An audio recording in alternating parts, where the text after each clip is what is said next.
বিষয় মাইগ্রেন।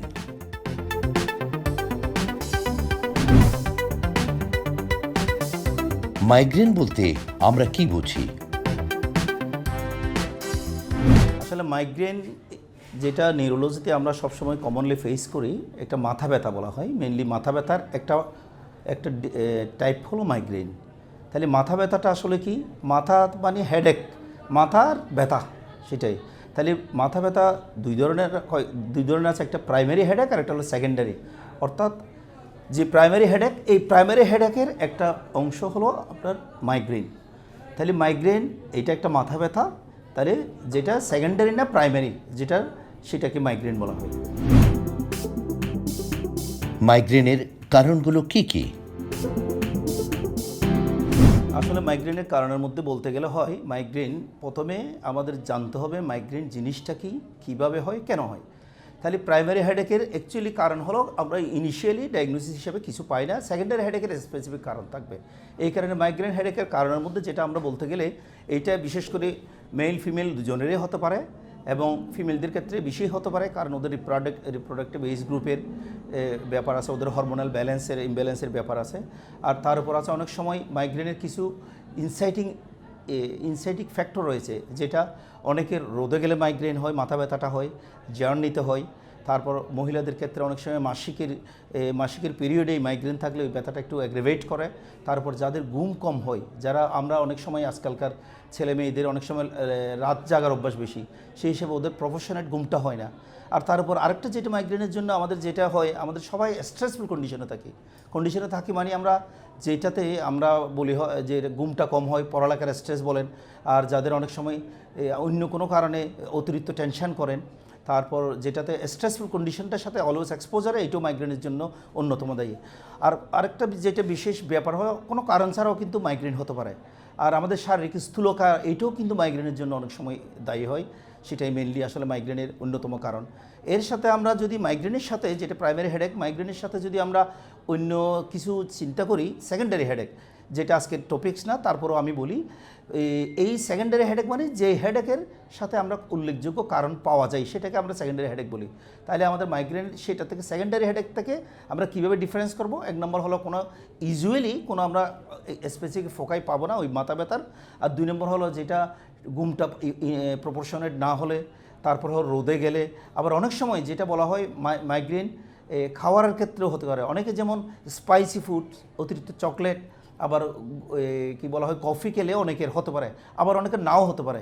এই কারণে মাইগ্রেনের ক্ষেত্রে আমাদের ইনসাইটিং এজেন্টটা কি, মানে কী কারণে আমাদের মাইগ্রেনটা হচ্ছে, ফুড হ্যাবিটের মাধ্যমেও কিন্তু আমরা অনেক সময় মাইগ্রেনে এক্সপোজার হতে পারি। সেই কারণে মাইগ্রেন অ্যাকচুয়ালি কারণের মধ্যে এই জিনিসগুলোই বিশেষ করে আমাদের ক্ষেত্রে বেশি প্রযোজ্য হয় আর কি বর্তমান প্রেক্ষাপটে। মাইগ্রেনের লক্ষণসমূহ কি কি? আসলে মাইগ্রেনের অনেক ভ্যারাইটি রয়েছে। একটা হলো ক্লাসিক্যাল মাইগ্রেন, আর একটা হলো কিছু অ্যাটিপিক্যাল ভ্যারাইটি রয়েছে। যেটা ক্লাসিক্যাল মাইগ্রেন যেটা আমরা বলি, সেটা হলো আমাদের এই মাথা ব্যথাটা কিন্তু আমাদের ইউনিলেটারাল, অর্থাৎ শুরু হবে কিন্তু এক পাশ থেকেই। এবং মাইগ্রেনটা শুরু হলে আমাদের যেটা 48 থেকে 72 ঘন্টা থাকতে পারে, এবং হেডেকটা বা মাথা ব্যথাটা হবে থ্রোবিং টাইপের হেডেক, অর্থাৎ যেটা মনে হয় মাথার ভিতরে কোনো কিছু অবজেক্ট দিয়ে কি মারতেছে, এরকমই মনে হবে। সাথে আমাদের এই মাইগ্রেন কি সিমটমটা, এইটার সাথে আমাদের ওই মাইগ্রেন যাদের হয়, একটা বমি ভাব হতে পারে, তারপর মাথা ঘুরাইতে পারে, ইভেন কি অনেক সময় কিন্তু একপাশে অবশ মনেও হতে পারে, পেটের ব্যথাও হতে পারে এই মাইগ্রেনের ক্ষেত্রে। মাইগ্রেনের ফলে কি কি ধরনের শারীরিক জটিলতা দেখা দিতে পারে? মাইগ্রেন যদি হয়, এই পেশেন্টের অনেক সময় এত বেশি ভার্টিগো হতে পারে, এবং ভার্টিগোর কারণে মাথা ব্যথাও পেতে পারে। তারপর এক্সেসিভ বমিটিং হতে পারে, বমিটিংয়ের কারণে অনেক সময় কি বলা হয়, ওর ইলেকট্রোলাইটস ইমব্যালেন্স হতে পারে। আর হেমিপ্লেজিং মাইগ্রেন একটা টার্ম রয়েছে, ওই পেশেন্ট আসতে পারে মাইগ্রেনের সাথে একপাশে অবশ, ঠিক আছে। আর মাইগ্রেনের ক্ষেত্রে এত তীব্র মাথা ব্যথার কারণে আমাদের ভেসোভ্যাগাল ইনহিবিশন হয়ে অনেক সময় কার্ডিয়াক মানে খারাপ কোনো ইভেন্টও হতে পারে, এবং কনভালশনের মতো একটা জটিল রোগও জটিল অবস্থারও সৃষ্টি হতে পারে। অর্থাৎ সর্বোপরি বলতে গেলে মাইগ্রেন যত অতিরিক্ত তীব্রতায় হয়, এবং যেটা স্ট্যাটাস মাইগ্রেনাস বলি আমরা, এই মাইগ্রেনের ক্ষেত্রে অনেক খারাপ পরিস্থিতিও সৃষ্টি হতে পারে। অর্থাৎ পেশেন্ট ভালো একটা জার্নি করে আসলো, এত তীব্র মাথা ব্যথা, ঘরে কোনো কথাও ভালো লাগতেছে না ওর। তারপর রোদে গেলে মানে ওই সময় লাইটের কোনো সমস্যা হচ্ছে, লাইট পড়লেও ওর অতিরিক্ত মাথা ব্যথাটা হচ্ছে, সাথে সাউন্ডটাতে কিন্তু ওর বেশি অসুবিধা হয়। এবং সেই ক্ষেত্রে পেশেন্ট অনেক সময় করে কি, ওর সব রুম বন্ধ করে সাথে সাথে ও মানে কোল্ড কাম এনভায়রনমেন্টের সাথে অ্যাডজাস্ট হওয়ার চেষ্টা করে। মাইগ্রেনের রোগ নির্ণয়ের পদ্ধতি কি? আসলে মাইগ্রেন নির্ণয়ের জন্য সবচেয়ে ব্যাপার হলো আমাদের নিউরোলজিক্যাল ম্যাক্সিমাম ডিজিজও আমাদের মেইন হলো ক্লিনিক্যাল হিস্ট্রি অ্যান্ড পেশেন্টের সাথে আমাদের হিস্ট্রিটা বা পেশেন্টের সাথে বেশিক্ষণ কথা বলা বা পেশেন্টের সাথে আপন হয়ে টোটাল হিস্ট্রিটা কীভাবে হচ্ছে, ওর রোগটা কখন হচ্ছে, ওর ফ্যামিলি হিস্ট্রি আছে কি না, এই জিনিসগুলো প্রথমে আমাদের ভালো মতো জানতে হবে।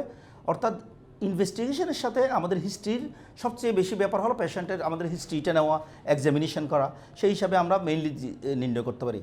তারপরেও কিছু মাইগ্রেনের ক্ষেত্রে যেটা আমাদের অন্য কোনো আমরা মিস করতেছি কিনা, মাথা ব্যথাটা সেকেন্ডারি কোনো কারণ মিস করতেছি কিনা, ওই জিনিসগুলো আমাদের খেয়াল রাখতে হবে। যেমন সেই ক্ষেত্রে আমরা অনেক সময় পেশেন্টের যদি দেখি সব কিছু ক্লিনিক কার্ড, মাইগ্রেনের হিস্ট্রি, ক্লিনিক্যাল এক্সামিনেশন সব কিছু মিলিয়ে আমরা যখন দেখতেছি এটা মাইগ্রেন, অ্যাকচুয়ালি ওর তেমন কোনো ইনভেস্টিগেশন প্রয়োজন হয় না বললেই চলে।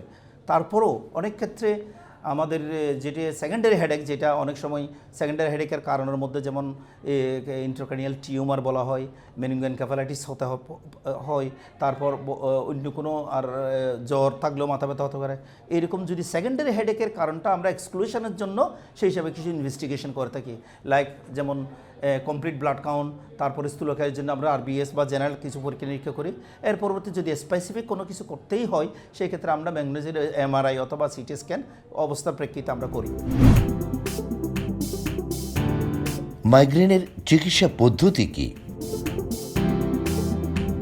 হ্যাঁ, চিকিৎসার ক্ষেত্রে বলতে গেলে অনেক সময় এই রোগটা আমাদের একটা কথা আছে, প্রিভেনশন ইজ বেটার দেন কিউর, অর্থাৎ প্রতিরোধকারের চেয়ে প্রতিরোধই উত্তম। অর্থাৎ এই রোগটা হলে চিকিৎসার চেয়ে আমরা যদি ইনভেস্টিগেশন বা ডায়াগনোসিস করতে পারি এই রোগটা মাইগ্রেন, তাহলে আমাদের মেইন টার্গেট হবে প্রতিরোধ কীভাবে একটু আগে বলেছিলাম আমি, কী কী কারণে আসলে মাইগ্রেনটা প্রকাশ পায় বা প্রকাশিত হয়। সেক্ষেত্রে আমাদের ওই ফ্যাক্টরগুলোকে যদি আমরা অ্যাভয়েড করতে পারি, যেমন স্ট্রেসফুল কন্ডিশন, আমরা স্ট্রেসফুল কন্ডিশন থেকে আমরা ফ্রি থাকতে চেষ্টা করব। তারপর সেকেন্ড যেটা বলা হয় ফিমেলদের ক্ষেত্রে কিছু মাইগ্রেন ওদের মেনস্ট্রুয়েশন রেগুলেশনের সময় বলেন বা হরমোনাল ইমব্যালেন্সের কারণে হতে পারে, সেই হিসাবে ওইটা তো স্বাভাবিকভাবে হতেই পারে। আর তারপর যেটা বলতে হয় আমাদের ঘুমটা, আজকালকার যেটা বলা হয় যে লেট নাইটে ঘুমাই, আর্লি উঠি, অথবা আমাদের এক্সেসিভ স্লিপও কিন্তু মাইগ্রেনটা হতে পারে। সেই ক্ষেত্রে আমাদের নর্মাল ঘুমের প্যাটার্নটা যদি আমরা ঠিক রাখি, এটা গেল। আর এক্সেসিভ ইলেকট্রনিক্স ডিভাইস, এই ডিভাইসটার সাথে আমরা যদি কম এক্সপোজ হই, অর্থাৎ আজকাল তো প্রয়োজন হয়ই, অপ্রয়োজনে অনেক সময় অলওয়েজ আমরা ডিভাইসের ক্ষেত্রে মোবাইলে বলেন যে কোনো কিছু এক্সপোজ থাকে, এইটা একটু কমিয়ে দিতে হবে।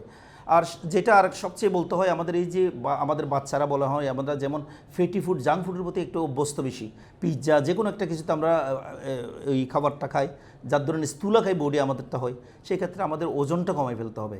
ওবেসিটিটা যদি আমরা কমাতে পারি সেই হিসাবে আমরা অনেক সময় অনেকাংশে মাইগ্রেনটাকে প্রিভেনশন করতে পারি। আরেকটা যেটা বলতে হয় ওই পেশেন্টের অনেক সময় মাইগ্রেন বলে যাতে আমরা ওই সেকেন্ডারি মিস না করি, ওইটাও খেয়াল রাখতে হবে।